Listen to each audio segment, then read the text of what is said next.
Hi everyone, and welcome to Block B of the Leaders and Followers session. I'm Natalie Bucknell, a broadcaster with Beyond Zero Emissions Science and Solutions radio show and podcast, and I'll be your MC for the rest of the Room 2 sessions today. And I can't wait to hear from all of the great presenters that we've got lined up.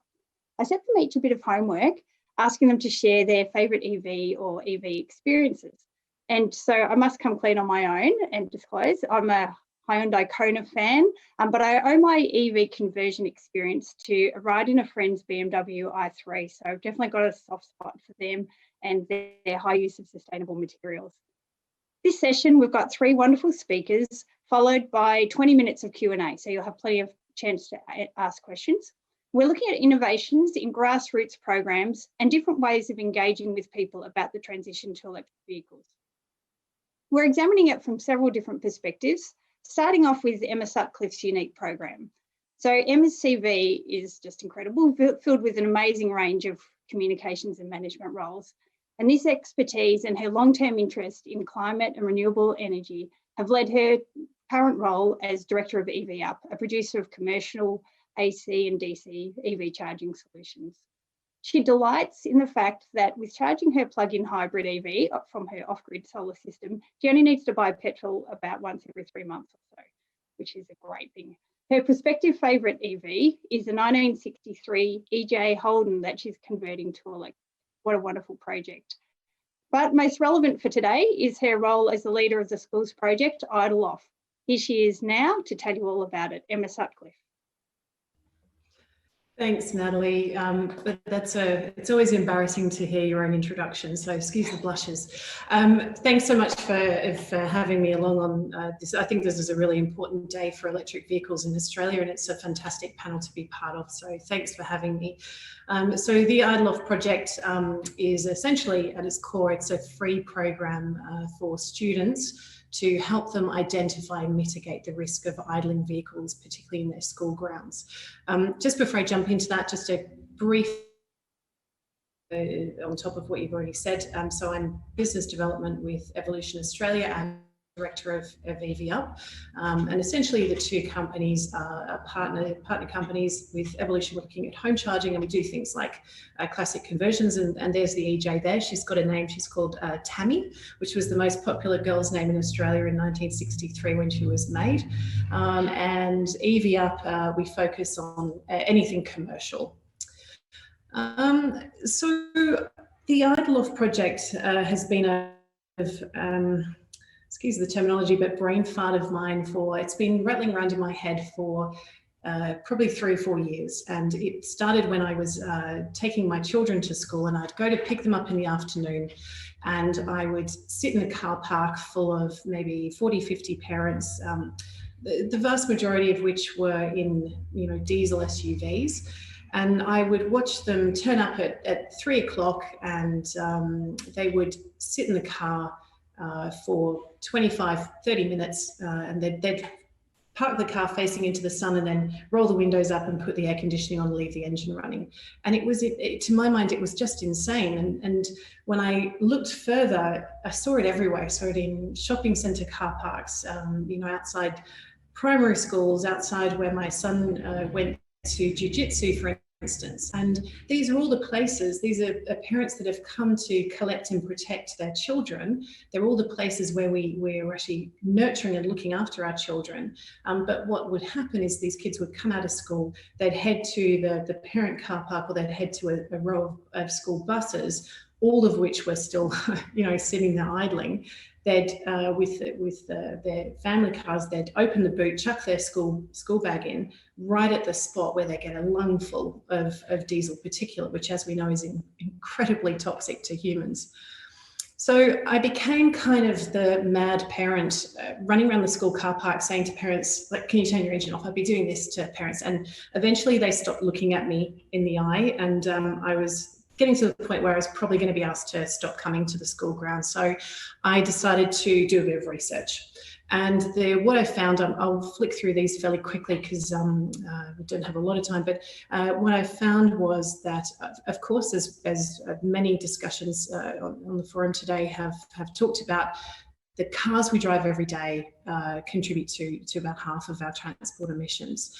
But we've become oblivious to it. It's so common, and they're everywhere. They're around our playgrounds, or around our schools, around our parks, where our children are, that we've become completely oblivious to the fact that these vehicles are right at the places where we are 24/7.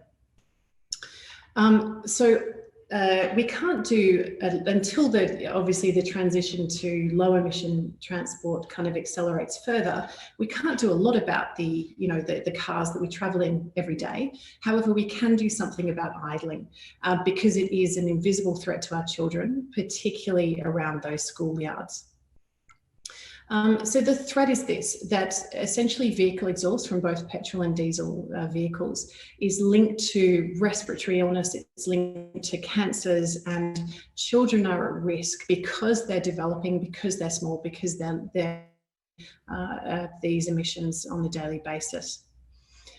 But also children, because of the fact that often they're shorter than we are as their parents, they're also at the height. They're more often at the height of the tailpipe emissions. So they're actually breathing in more than we would do at a higher level. And this was the fact that blew my tiny mind in researching all of this, was actually the emissions from vehicles in Australia and New Zealand actually cause the premature deaths of more people than the road accident toll.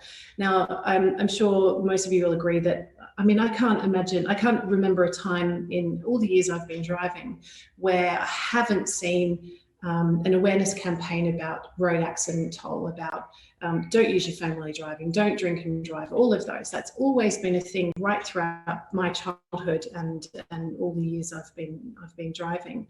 However, we lose more people to the actual tailpipe emissions than we do to the accident toll, but we have no awareness of this. And I think if we did, obviously the behaviour would change. So it led to the question, why have we banned smoking around our children, but vehicle exhausts are still okay? It's considered kind of normal and acceptable for us to sit in an idling vehicle in a school yard or in a shopping centre car park. And the problem is huge. This is a stat from the US.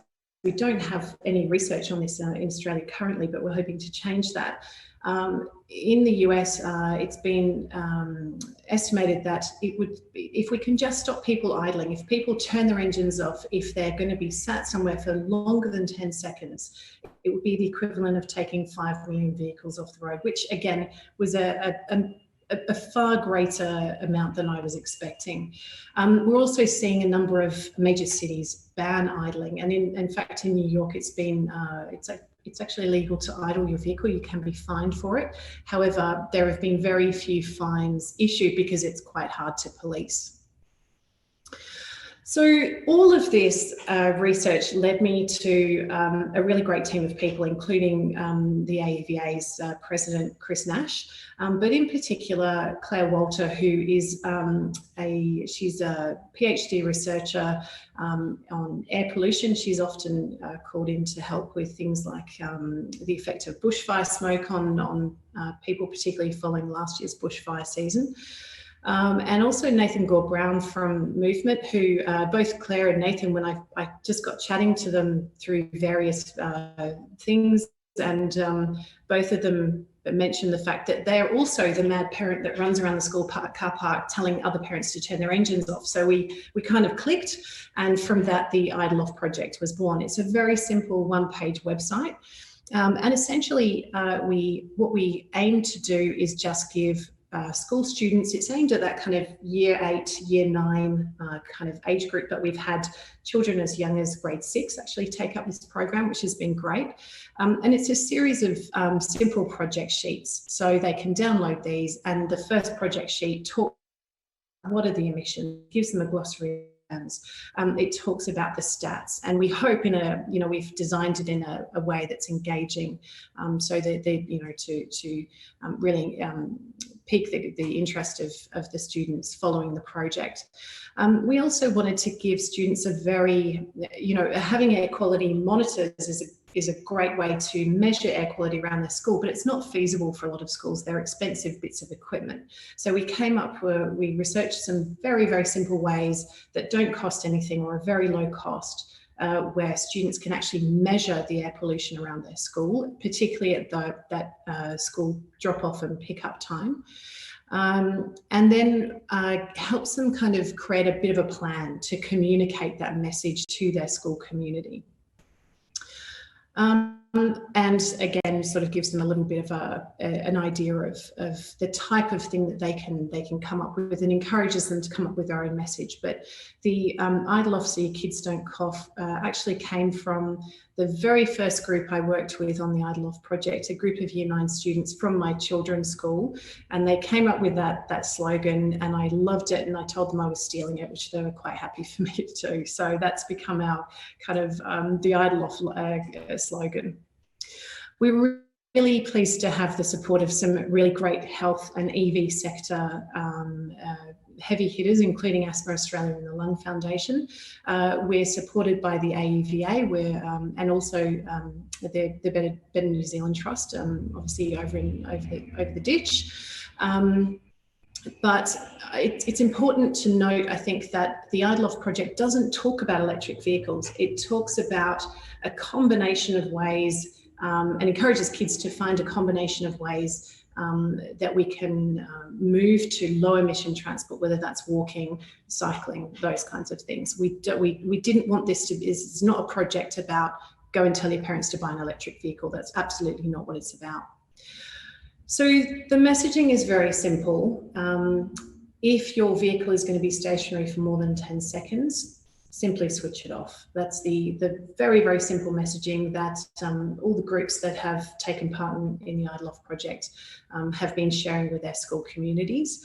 At the moment, the project, obviously, we launched at the start of this year, and obviously this year, not a lot of kids have been at school. So we've taken a tiny bit of a pause with pushing the project out to schools in order to talk to various government departments, to talk to the EPA, to get the messaging out amongst various organisations that can help us share via social media. And I'm just going to put in a little plea at the end to everyone listening.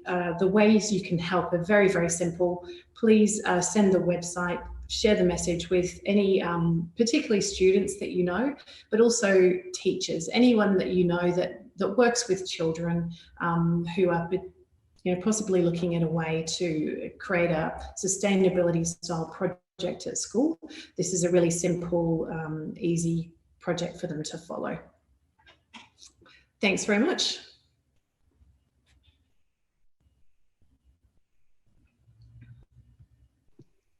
Thanks to Emma, that was fantastic.